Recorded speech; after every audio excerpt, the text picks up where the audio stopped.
ओम शांति। 28/9/21 की वाणी है। मीठे बच्चे, बाप आए हैं तुम्हें पुजारी से पूज्य बनाने। पूज्य से पुजारी और पुजारी से पूज्य बनने की पूरी कहानी तुम बच्चे जानते हो। प्रश्न: कौन सी बात दुनिया वालों के लिए असंभव लगती और तुम सहज उसे अपने जीवन में धारण करते हो? उत्तर: दुनिया वाले समझते हैं कि गृहस्थ व्यवहार में रहते पवित्र रहना यह तो बिल्कुल असंभव है और तुम सहज धारण कर लेते क्योंकि जानते हो इससे स्वर्ग की बादशाही मिलती है। तो यह बहुत सस्ता सौदा हुआ ना। गीत: यह कौन आज आया सवेरे सवेरे। ओम शांति। अंधियारा और सवेरा दुनिया के लिए बिल्कुल अलग है, वह तो कॉमन है। तुम बच्चों का सवेरा अनकॉमन है, दुनिया को पता नहीं। अंधियारा और सवेरा किसको कहा जाता है? वास्तव में यह अंधियारा और सवेरा कल्प के इस पुरुषोत्तम संगम युग पर होता है। अभी अज्ञान अंधियारा दूर होता है। गाते भी हैं, ज्ञान सूर्य प्रगटा। वह सूर्य तो रोशनी देने वाला है। यह है ज्ञान सूर्य की बात। भक्ति को अंधियारा, ज्ञान को रोशनी कहा जाता है। अभी तुम बच्चे जानते हो सवेरा हो रहा है। भक्ति मार्ग का अंधियारा पूरा हो जाता है। भक्ति को अज्ञान कहा जाता है क्योंकि जिसकी भक्ति करते हैं उनका ज्ञान कुछ भी नहीं है, वेस्ट ऑफ टाइम होता है। गुड़ियों की पूजा होती रहती है। आधा कल्प से यह गुड़ियों की पूजा होती है। पूजा जिसकी करते उनका पूरा ज्ञान भी चाहिए। देवी देवताओं का है पूज्य कराना, वही पूज्य फिर पुजारी बनते हैं। पूज्य से पुजारी, पुजारी से पूज्य बनने की कितनी लंबी चौड़ी कहानी है। मनुष्य तो पूज्य पुजारी का अर्थ भी नहीं समझते हैं। परमपिता परमात्मा आते ही हैं संगम पर, जबकि अंधियारा पूरा होता है। सवेरा बनाने आते हैं, परंतु उन्होंने कल्प के संगम युगे के बदले युगे युगे लिख दिया है। जब 4 युग पूरे होते हैं तो पुरानी दुनिया पूरी हो, फिर नई दुनिया शुरू होती है, तो इसको कहेंगे कल्याणकारी संगम युग। इस समय सब नरकवासी हैं। जब कोई मरता है तो कहते हैं स्वर्ग पधारा तो जरूर नरक में था। यह कोई समझते नहीं कि हम नरक में हैं। रावण ने सबकी बुद्धि को एकदम ताला लगा दिया है। सबकी बुद्धि एकदम मारी गई है। बाप समझाते हैं भारतवासियों की बुद्धि सबसे विशाल थी। फिर जब बिल्कुल ही पत्थर बुद्धि बन जाते हैं तब ही दुख पाते हैं। ड्रामा प्लान अनुसार बेसमझ बनना ही है।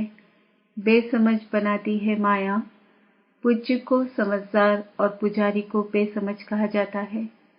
कहते भी हैं हम नीच पापी हैं, परंतु समझदार कब थे यह पता नहीं पड़ता। रावण रूपी माया बिल्कुल ही पत्थर बुद्धि बना देती है। अभी तुमको समझ आई है कि हम ही पूज्य थे, फिर पुजारी बने।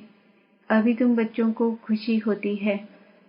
बहुत दिनों से चिल्लाते आए हैं कि हमको शांति मिले अथवा जन्म मरण से छूट जाएं, लेकिन इस माया की जंजीरों से मुक्ति हो जाए, यह ज्ञान भी किसकी बुद्धि में नहीं है। तुम जानते हो सीढ़ी उतरते आते हैं। सत्युग में तो फिर भी धीरे धीरे उतरते हैं, टाइम लगता है। सुख की सीढ़ी उतरने में टाइम लगता है, दुख की सीढ़ी जल्दी जल्दी उतरते हैं। सत्युग त्रेता में है 21 जन्म, द्वापर कलयुग में 63 जन्म। आयु कम हो जाती है। अभी तुम जानते हो हमारी चढ़ती कला चपटी में हो जाती है। गाते भी हैं जनक को सेकंड में जीवन मुक्ति मिली, परंतु जीवन मुक्ति का अर्थ समझते नहीं हैं। एक जनक को जीवन मुक्ति मिली, वह सारी दुनिया को मिली। अभी तुम्हारी बुद्धि का ताला खुल गया है। किसकी दल बुद्धि होती है तो कहते हैं परमात्मा इनको अच्छी बुद्धि दो। सतयुग में ऐसी कोई बात नहीं। जो आत्माएं बहुत काल परमात्मा से अलग रहती है, उनका भी हिसाब है। बाप जब परमधाम में थे, उस समय जो आत्माएं उनके साथ मुक्तिधाम में रहती है, पिछाड़ी में आती है, वह बहुत समय साथ रहती है। हम तो थोड़ा टाइम वहाँ रहते हैं। पहले पहले हम बाप से बिछुड़ते हैं। इसलिए कहा जाता है आत्मा परमात्मा अलग रहे बहुकाल। उन्हों का ही अब मेला होता है। जो बहुत समय बाप से अलग रहे हैं, जो वहाँ बहुत समय साथ रहते हैं, उनको नहीं मिलते हैं। बाप कहते हैं खास तुम बच्चों को मैं पढ़ाने आता हूँ। तुम बच्चों के साथ हूँ तो सबका कल्याण होता है। अभी सबकी कयामत का समय है। अभी सब हिसाब किताब चुकतू कर चले जाएंगे। बाकी तुम राजभाग पाएंगे। यह बातें कोई की बुद्धि में नहीं है। गाते भी हैं गॉडफादर, लिबरेटर, गाइड। दुख से लिबरेट कर शांति धाम में ले जाने के लिए गाइड बनते हैं। सुख धाम के लिए गाइड नहीं बनते। आत्माओं को शांति धाम में ले जाते हैं। वह है निराकारी दुनिया, जहाँ आत्माएं रहती है, परंतु वहाँ कोई जा नहीं सकता क्योंकि पतित है। इसलिए पतित पावन बाप को पुकारते हैं। खास भारतवासी जब उल्टे बन जाते हैं, तब बेहद पाप को ही कुत्ते, बिल्ली, पत्थर ठीक कर में ले जाते हैं। वंडर है ना। अपने से भी मुझे नीचे ले जाते हैं। यह भी ड्रामा बना हुआ है। किसका दोष नहीं है। सब ड्रामा के वश हैं। ईश्वर के वश नहीं। ईश्वर से भी ड्रामा तीखा है। बाप कहते हैं आत्माओं को शांति धाम में ले जाते हैं। वह है निराकारी दुनिया, जहाँ आत्माएं रहती है, परंतु वहाँ कोई जा नहीं सकता क्योंकि पतित है। इसलिए पतित पावन बाप को पुकारते हैं। खास भारतवासी जब उल्टे बन जाते हैं, तब बेहद पाप को ही कुत्ते, बिल्ली, पत्थर ठीक कर में ले जाते हैं। वंडर है ना। अपने से भी मुझे नीचे ले जाते हैं। यह भी ड्रामा बना हुआ है। किसका दोष नहीं है। सब ड्रामा के वश हैं। ईश्वर के वश नहीं। ईश्वर से भी ड्रामा तीखा है। बाप कहते हैं मैं भी ड्रामा अनुसार अपने समय पर आऊंगा। मेरा आना एक ही बार होता है। भक्ति मार्ग में मनुष्य कितने धक्के खाते हैं। तुमको बाप मिला है। बाप से चपटी में वर्षा लेना है। वर्षा मिल गया फिर धक्के खाने की दरकार नहीं। भगवान खुद कहते हैं मैं आकर वेदों शास्त्रों का सार समझाता हूँ। पहले सचखंड था, फिर झूठखंड कैसे बना यह किसको पता नहीं। आदि सनातन देवी देवता धर्म था। देवता धर्म वाले ही सतो प्रधान पूज्य से जब तमो प्रधान पुजारी बन जाते हैं, तब देवता धर्म प्रायः लोप हो जाता है। फिर बाप आकर फिर से उस धर्म की स्थापना करते हैं। चित्र भी है, शास्त्र भी है। भारतवासियों का एक ही शास्त्र शिरोमणि गीता है। हर एक अपने धर्म को ही भूल गए हैं, इसलिए नाम बदल हिंदू रख दिया है। ड्रामा में नून है। आत्मा ही पुनर्जन्म में आते तमो प्रधान बन जाती है, घात पड़ जाती है। तुम जानते हो हम सच्चे जेवर थे, अब झूठे बन गए। जेवर शरीर को कहा जाता है। शरीर द्वारा ही पाठ बजाते हैं। हमको कितना लंबा 84 जन्मों का पाठ मिला हुआ है।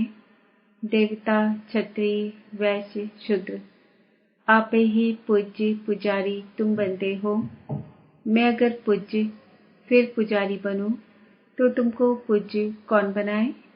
मैं तो एवर पावन ज्ञान का सागर पतित पावन हूँ। तुम ही पूज्य पुजारी बन दिन और रात में आते हो, परंतु वो लोग जानते नहीं। बाप समझाते हैं दुनिया झूठी बनती जाती है, तो इतनी झूठी कहानियां बैठ बनाई हैं। व्यास ने भी कमाल की है। अब व्यास भगवान तो नहीं है, भगवान ने तो आकर ब्रह्मा द्वारा वेदों शास्त्रों का सार समझाया है। उन्होंने शास्त्र दे दिए हैं ब्रह्मा को। अब भगवान कहाँ? ऐसे तो नहीं विष्णु की नाभि से ब्रह्मा निकला तो विष्णु ने बैठ शास्त्रों का सार बताया? नहीं, ब्रह्मा द्वारा समझाया है। त्रिमूर्ति के ऊपर है शिव बाबा, वह बैठ सार बताते हैं ब्रह्मा द्वारा। जिनके द्वारा समझाते हैं वही फिर पालना करेंगे। तुम हो ब्रह्मा कुमार कुमारियां, ब्राह्मण वर्ण है ऊंचते ऊंच। तुम अभी हो ईश्वरीय संतान, ईश्वर के रचे हुए यज्ञ की तुम संभाल करते हो। इस ज्ञान यज्ञ में सारी पुरानी दुनिया स्वाहा हो जानी है। इनका नाम रखा है राजस्व अश्वमेध अविनाशी रुद्र ज्ञान यज्ञ। राजाई प्राप्त कराने के लिए बाप ने यज्ञ रचा है। वह यज्ञ रचते हैं तो मिट्टी का शिव और सालिग्राम बनाते हैं। उत्पत्ति कर, पालना कर, फिर खलास कर देते हैं। देवताओं की मूर्तियां भी ऐसे ही करते हैं। जैसे छोटे बच्चे गुड़ियों का खेल करते हैं, ऐसे यह भी करते हैं। अब बाप के लिए तो कहते हैं स्थापना, पालना, फिर विनाश करते हैं। पहले स्थापना। अभी तुम मृत्युलोक में अमरलोक के लिए पढ़ रहे हो। यह तुम्हारा मृत्युलोक का अंतिम जन्म है। बाप आते हैं अमरलोक स्थापन करने। एक पार्वती को कथा सुनाने से क्या होगा? अमरनाथ शंकर को कहते हैं, उनको पार्वती देते हैं। अब शंकर पार्वती स्थूल में आ कैसे सकते, जबकि उनको सूक्ष्म वतन में दिखाया है। अभी तुमको समझाया है जगत अम्बा, जगत पिता लक्ष्मी नारायण बनते हैं। लक्ष्मी नारायण फिर 84 जन्मों के बाद जगत अम्बा, जगत पिता बनते हैं। वास्तव में जगत अम्बा है पुरुषार्थी, फिर लक्ष्मी है पावन प्रालब्ध। महिमा जास्ती किसकी है? जगत अम्बा पर देखो कितना मेला लगता है। काली कलकत्ते वाली मशहूर है। काली माता के पास भला काला पिता क्यों नहीं बनाया है? वास्तव में जगत अम्बा आदिदेव ज्ञानचिता पर बैठ काले से गोरी बनती है। पहले ज्ञान ज्ञानेश्वरी है, फिर राज राजेश्वरी बनती है। यहाँ तुम आए हो ईश्वर से ज्ञान लेकर राज राजेश्वरी बनने। लक्ष्मी नारायण को राज्य किसने दिया? ईश्वर ने। अमर कथा सत्यनारायण की कथा बाप ही सुनाते हैं, सेकंड में, जिससे नर से नारायण बनते हैं। अभी तुम बच्चों के कपाट खुल गए कि काम महाशत्रु है। कहते हैं गृहस्थ व्यापार में रहकर पवित्र रहना असंभव है। समझाया जाता है बाप स्वर्ग का रचयिता है तो जरूर वह अपने बच्चों को स्वर्ग की बादशाही देंगे। तो स्वर्ग की बादशाही पाने के लिए एक जन्म तो पवित्र रहना पड़ेगा। यह तो सस्ता सौदा हुआ ना। व्यापारी लोग इस बात को अच्छा उठाएंगे, क्योंकि व्यापारी लोग दान भी करते हैं, धर्माओं भी निकालते हैं। बाप कहते हैं यह सौदा कोई बिरला करते हैं। कितना सस्ता व्यापार है। फिर भी कई हैं जो सौदा करके फिर फारकती भी दे देते हैं। यह नॉलेज बाप के सिवाय कोई समझा न सके।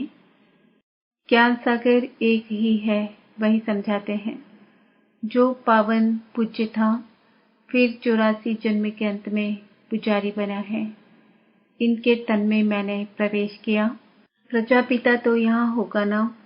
अब तुम पुरुषार्थ कर फरिश्ता बन रहे हो। अब भक्ति मार्ग की रात के बाद ज्ञान अर्थात दिन होता है। तिथि तारीख तो है नहीं। शिव बाबा कब आया किसको भी पता नहीं है। कृष्ण जयंती धूमधाम से मनाते हैं।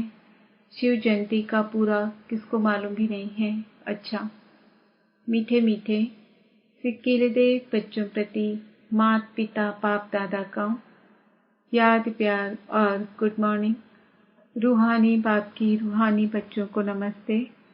हम रूहानी बच्चों की रूहानी बाप दादा को याद प्यार, गुड मॉर्निंग, नमस्ते, ओम शांति।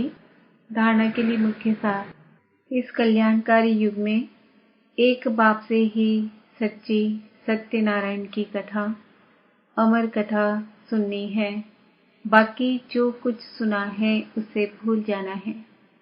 सत्य की बादशाही लेने के लिए इस एक जन्म में पवित्र रहना है, फरिश्ता बनने का पुरुषार्थ करना है। वरदान। बालक सो मालिकपन की स्मृति से सर्व खजानों के अधिकारी प्राप्ति संपन्न भव। हम बाप के सर्व खजानों के पालक सो मालिक हैं।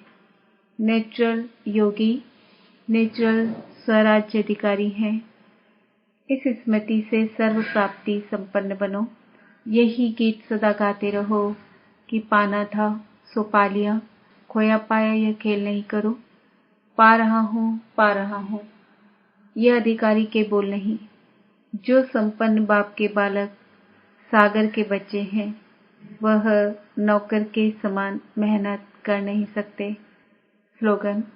योग बल द्वारा कर्म भोग पर विजय प्राप्त करना, यही श्रेष्ठ पुरुषार्थ है।